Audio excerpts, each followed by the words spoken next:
तर विनोद तावडे यांच्या राजीनाम्याची मागणी करत विरोधकांनी विधानसभेत गोंधळ घातला। तावडेंनी आदर्श आचारसंहितेचा भंग केला आहे काय याचं उत्तर मुख्यमंत्र्यांनी द्यावं अशी मागणी करत विरोधकांनी स्थगन प्रस्ताव मांडला। तावडे एका खासगी कंपनीचे संचालक असल्याने त्यांचा राजीनामा घ्यावा अशी त्यांची मागणी आहे। मात्र वेगळ्या नियमानुसार चर्चेचा प्रस्ताव देण्याची सूचना करत विधानसभा अध्यक्षांनी हा प्रस्ताव फेटाळला। मात्र विरोधक ठाम होते, त्यामुळे झालेल्या गोंधळात विधानसभेचं कामकाज वारंवार तहकूब करावं लागलं।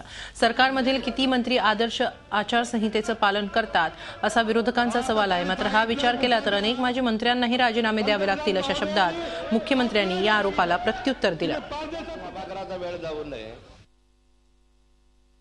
अध्यक्ष महोदय, तर म्हणजे आमची मागणी एकच आहे की सभागृहाचं कामकाज काही नियमाच्या परंपरेच्या अध्यक्ष महोदय धोरणानुसार अध्यक्ष आपण चालवतो। इथे सगळ्या नियमाचं उल्लंघन करून हा सगळे कामकाज चालू आहे।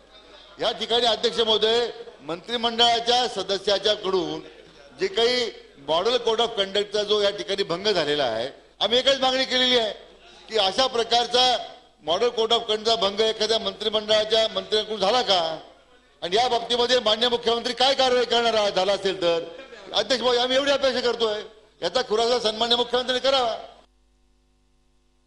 अध्यक्ष महोदय, मी विरोधी पक्षनेत्यांना एवढंही सांगतो की तुम्ही जो मुद्दा मांडताय तो जर मॉडेल कोड ऑफ कंडक्टच्या अंतर्गत या ठिकाणी अध्यक्ष महोदय घडला असेल, काही येत असेल तर ही तयारी ठेवा। मला माहित नाही अध्यक्ष महोदय, पण अनेक माजी मंत्र्यांना अध्यक्ष महोदय बॅकडेटेड राजीनामे द्यावे लागतील अध्यक्ष महोदय।